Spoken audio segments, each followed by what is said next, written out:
Salut à vous, petites et grosses tentacules. Aujourd'hui, instant mort Xenia, autopromo, présentation. Jamais si bien servi que par soi-même. Bon, forcément, je serais mal placé pour vous dire oh, c'est pas bien, et encore plus pour dire oh, c'est génial, prenez-le. Donc, je vais essayer de vous dire en fait qu'est-ce que c'est, pourquoi c'est. Donc, bah déjà, mort Xenia, en fait, c'est un petit scénar délire que j'avais fait pour mes joueuses. Donc en clair, vous jouez quatre aventurières qui vont délivrer un prince dans une ziggoura d'une méchante nécromancienne alignement narcissique mauvaise. Hein, c'est vraiment ça, Xenia, c'est une narcissique mauvaise. Et puis voilà, il y a des petits PNJ rigolos, vous allez pouvoir découvrir les mimiques de compagnie, genre de délire. Et puis voilà, donc de jeunes crawling. Attention, il est difficile. J'ai que 33% de chance de réussite hein, entre mes propres testings et les retours que j'ai voilà, de gens qui me le disent. Donc quand même 66% des gens se font quick parce que ben, même s'il a un goût de bonne grosse rigolerie avec des PNJ rigolos, il est quand même voilà, il est difficile et qui plus est, enfin comment dire, il y a pas mal de PNJ avec lesquels on peut parler et ces PNJ c'est des monstres et généralement dans les 66% d'aventuriers qui meurent bêtement, c'est les aventuriers qui jouent vite monstres tapés. Par exemple, s'il y a il y a une énigme, mais en fait, t'as pas de gros panneau. Attention, là, c'est une énigme. C'est pendant un dialogue et un échange avec un des PNJ que tu ne peux ne pas écouter parce que tu préfères taper. Et voilà, c'est donné subtilement. Donc, les groupes qui, en fait, il y a un bon taux de réussite aux groupes qui se comportent pas juste comme des bourrins. Et les groupes qui veulent un peu trop, voilà, avancer salle après salle en dézinguant tout ce qui est vivant ou mort vivant, ça finit mal pour eux. Enfin, c'est simple. J'ai jamais vu ou j'ai jamais eu de retour d'un groupe qui l'a joué bourrin, ligne droite, qui est réussi. Voilà. Je pense qu'il faut vraiment avoir vraiment beaucoup de chance au dé pour réussir le scénar en mode on voit quelque chose, on le tue. Non. Par contre, oui, il y a des groupes qui ont réussi en essayant voilà, de faire des petits échanges, en cherchant des raccourcis, des feintes. Il y a un petit côté, voilà, c'est un scénar difficile où il y a besoin de joueurs qui réfléchissent un peu, malgré que ça soit un côté, c'est un scénar bonne ambiance, voilà, avec les bières à table pour déconner. Il a quand même un petit niveau d'exigence en termes de difficulté. C'est pas un tueur de personnages, mais il a quand même, voilà, sa petite difficulté. Et puis que vous dire de plus? Oui, si quand on discute, enfin, j'ai discuté avec le Grump l'autre jour après l'interview de Donjons et Chatons parce qu'en fait il y a 11 salles donc ça ne respecte pas le un donjon à 5 salles. Et il me disait non mais de toute façon dans les donjons qui font plus de 5 salles, faut qu'il y ait ça et ça. Et j'étais assez fier de moi parce qu'à chaque fois je faisais mon gros chant et faire ouais mais ça en fait c'est dedans, ouais mais ça en fait c'est dedans. Donc ouais donc je suis assez content. En gros de toute façon c'est voilà faut qu'il y ait pas que des rencontres de bourrins, faut que tu aies des interactions, faut qu'il y ait des trucs dont je peux pas parler parce que mais voilà, c'est présent, enfin voilà, faut que ce soit pas du rail. Et effectivement, il y a plusieurs cheminements en fait pour arriver à vos fins. Il n'y a pas du tout voilà, même si c'est un donge qui d'apparence peut paraître très classique porte-monstre bien avant le trésor de fin, mais en fait c'est pas le cas, il y a plusieurs itinéraires possibles, plusieurs manières de le réussir. Et puis voilà, t'as jamais fait une vidéo plus courte. Puis sinon, ah oui, hein, y a mis j'ai mis des bêtises derrière. J'ai essayé d'être rigolo en, voilà, en l'écrivant. Voilà, vous allez pouvoir rencontrer ouais, donc Chouchou, la mimique de compagnie. Victor, Victor qui est bien rigolo. C'est un barde qui est devenu une sale bestiole. C'est un barde mythomane, comme beaucoup de bardes. Le petit diablotin de service qui est rigolo comme tout. On a un prince qui est bête comme ses pieds. Voilà, des créatures sympathiques. Ouais, enfin voilà, je peux pas tout vous dire. Ah, Fernando, majordome zombie, apprenti et sous-génie du mal. La passion, enfin, plein de petits PNJ rigolos. J'ai essayé de faire que ça soit une vraie écologie de donjon. Par exemple, bah, vu que Xenia, elle est vivante, bah, Xenia, voilà, elle a une baignoire, Xenia, elle a des toilettes, Xenia, elle a une réserve de bouffe, Xenia, elle a une cuisine, genre de choses. Et bah oui, vu que c'est quand même une grosse méchante alchimiste, une grosse méchante nécromancienne, elle a son laboratoire d'expérience de nécromancienne, forcément. Elle a ses larbins, elle a ses... Voilà.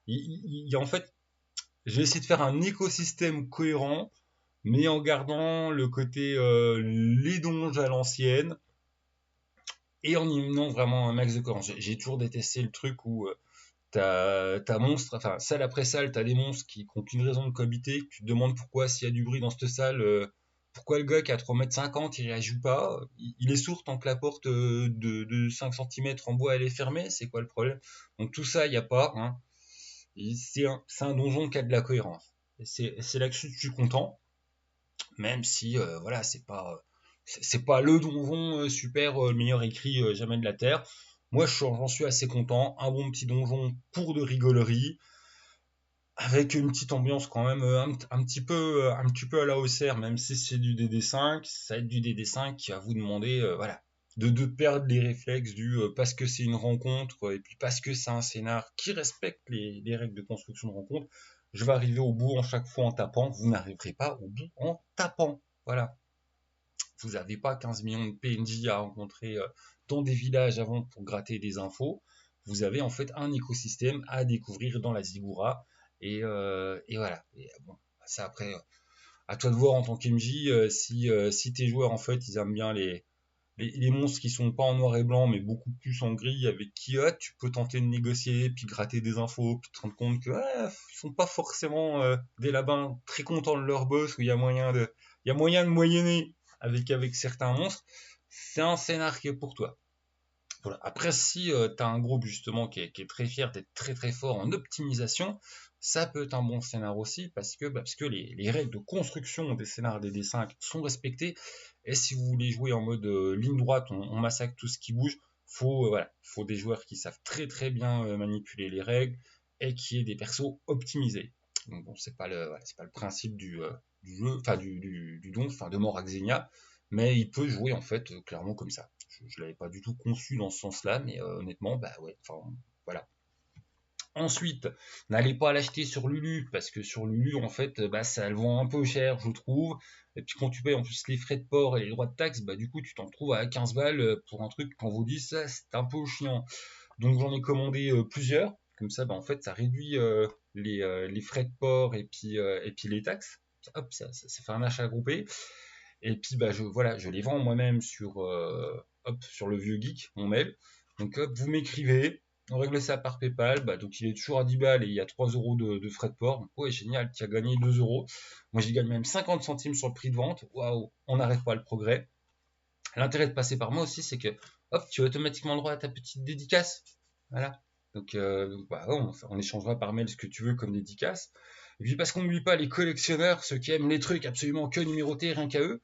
On va lancer le délire. Voilà, lui oblige, à la fin j'ai 4 feuilles blanches. Je déteste avoir des pages blanches. Enfin, voilà, ça. 40 pages, mais avec la page de GL, on s'en fout. Page 38-39, en fait, des illustrations de tableaux de Xenia, parce que Xenia étant narcissique, il y a pas mal de tableaux d'aide voilà, dans sa maison. Mais bon, j'ai quatre feuilles blanches à la con à la fin. Donc, hop. Alors que sinon, ouais, ça ressemble à ça le bouquin. Peut-être bien de le montrer. Il y a des super nouveaux objets magiques. Il y a des nouveaux sorts.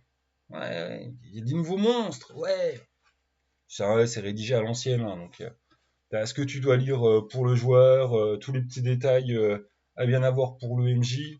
J'ai des encarts techniques, des encarts informations, et tu as l'encart qu'est-ce qu'il faut lire pour le joueur. Voilà, c'est structuré, avec les petits dessins qui le font bien, puis tout ça. Enfin, on s'embêtait à faire voilà, des petits hauts de page qui soient raccords avec un donjon de nécromant, puis vu que c'est du la cinquième et que le symbole pour nous, bah, c'était un peu le D20, donc on a mis les pages dans des D20, enfin, il y a des petits détails comme ça, vous verrez bien, avec une jolie Ziggoura. Et puis voilà, puis, enfin, on s'est amusé, on a fait ça avec El Copino Cédric. Et puis oui, donc tout ça pour dire que sur les 4 feuilles blanches de la fin, pour 1 euro seulement de plus, je suis un vendeur de tapis, hein. Ah là là, j'ai plus pour l'emploi, tout pour bouffer. En fait, les 10 premiers que je vends, je vais rajouter, il y aura 4 prêts-tirés à la fin, sur les petites plages blanches, faits par mes petites mimines, parce qu'on s'est rendu compte qu'il y a quand même, il y a quelques joueurs masculins qui sont pas du tout d'accord pour jouer des madames et qui font des persos masculins. Donc je vais vous rajouter, pour ceux qui veulent la version super collector numérotée, attention, je vais vous rajouter 4 prêts-tirés masculins à la fin. Puis on va partir sur le quatuor, voilà, complètement, qui me semble symbolique hein, de l'OSR et puis de DD, guerrier, mage, prêtre, voleur, voilà. La parfaite combo d'explorateur de donjon. qui seront calibrés, pareil, à niveau 3 pour explorer ce donjon. Et puis bah quand j'en aurai vendu 10 qui seront comme ça, hop, numérotés, on passera à inventer autre chose. Mais voilà. Il y aura donc la version normale dédicacée à 10 boules plus frais de port, et puis la version collector dédicacée, et puis les pages en plus à 11 balles. C'est vraiment histoire de faire le vendeur de poissons. Et puis c'est tout. Et puis sur ce, je m'arrête parce que je vais pas non plus spoiler mon propre Morax Xenia. Si vous l'avez joué, si vous l'avez testé, vous gênez pas pour mettre dans les retours ce que vous en avez pensé. Aussi bien, pour me faire de la pub, mais aussi pour dire, ouais, moi, il m'a déçu pour ci ou ça, ou moi, il m'a plu pour ci, pour ça. Et à un moment, le but du jeu aussi, c'est que, voilà, c'est que les gens sachent sur quoi ils foutent la main, puis dans quel genre de donjon ils font entrer leurs joueurs. Voilà, tout simplement, parce qu'il a un goût assez typé. Donc, comme tout truc qui a un goût typé, ça va plaire à certains, puis ça va pas plaire à d'autres. Voilà, tout simplement. Sur ce, jouez bien. Salut les gens.